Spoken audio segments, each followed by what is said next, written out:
He haunted the moonlit hills of Florence for 17 years. A phantom armed with a Beretta pistol and a surgical knife.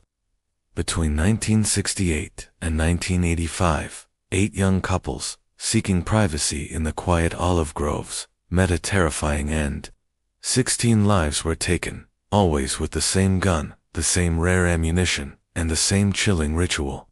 This is the story of Italy's most notorious unsolved case, the reign of Il Mostro di Firenze, the monster of Florence. It all began on a warm August night in 1968. A young couple was found in their car, victims of a sudden, brutal attack. The police initially treated it as a crime of passion, a tragic but isolated incident. The case went cold, a file gathering dust on a shelf. 6 years passed, and the quiet hillsides seemed safe again. Then, in 1974, it happened once more. Another couple, same method, same weapon. Suddenly, investigators realized they weren't dealing with a one-time event. They were hunting a ghost, a predator who moved through the darkness with chilling precision. What made the monster of Florence so terrifying was his sheer audacity. He wasn't just a killer. He was a performer, a master manipulator who played a deadly game with the entire nation. He would strike, then melt back into the shadows, leaving behind a trail of panic and confusion. His signature was not just the act itself, but the psychological warfare he waged against the authorities. He seemed to know their every move, to anticipate their strategies, and to revel in their frustration. He was always one step ahead. One of his most brazen acts came in 1982. The police, desperate to catch him, had flooded the area with over 200 officers. They set up roadblocks, patrolled the lovers' lanes, and lay in wait. Yet, on a September night, just 200 meters away from a massive police search operation, the monster struck again. He committed his crime and vanished without a trace, right under their noses. It was a humiliating blow, a clear message to the world: you can't catch me. He made the entire Italian police force look powerless.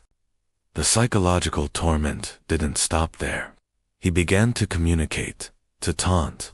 He sent letters to the prosecutors, letters containing cryptic clues and pieces of evidence from the crime scenes. In one of the most horrifying twists, he mailed a piece of a victim's body to the lead female prosecutor, a terrifying package that landed on her desk. It was an act of pure intimidation, a move designed to spread fear not just among the public, but deep within the heart of the justice system itself. He wasn't just committing crimes, he was signing them, leaving his mark on the very people sworn to stop him. The pressure to solve the case was immense, and it led to one of the greatest miscarriages of justice in Italian history. Desperate for a culprit, investigators began to fixate on the wrong people.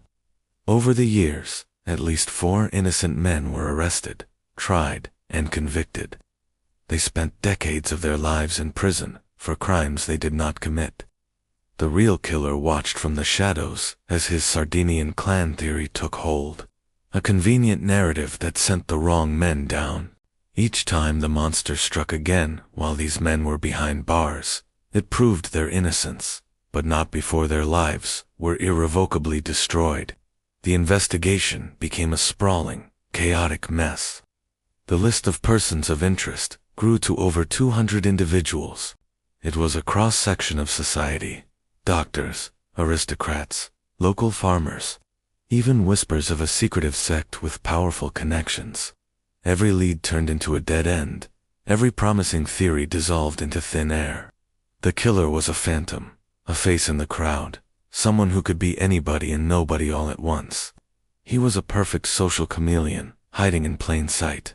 For decades, the official theory centered around a group of men, a so-called pact of evil. But even that story was full of holes. And just when it seemed like the case might finally be put to rest, a 2024 DNA retest delivered another stunning blow. The evidence, re-examined with modern technology, completely dismantled the long-held official theory. Again, after half a century, they were back at square one.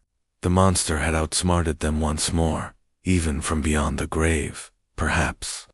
Today, the case of the monster of Florence remains officially open. Italian police quietly admit to possibilities.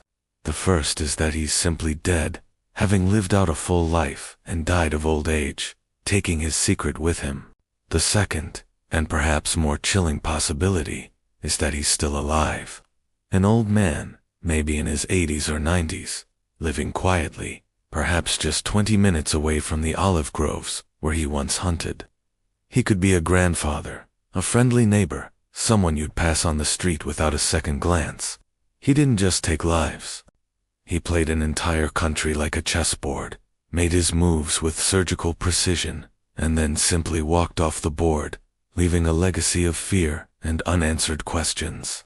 He was never caught, never identified, never brought to justice.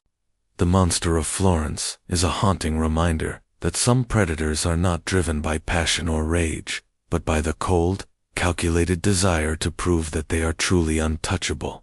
The files remain open, and the ghosts of the Florentine hills still wait for an answer that may never come.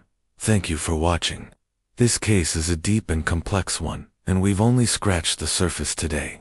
If you're interested in unsolved mysteries, make sure to subscribe and hit the notification bell so you don't miss our next investigation. Stay safe out there.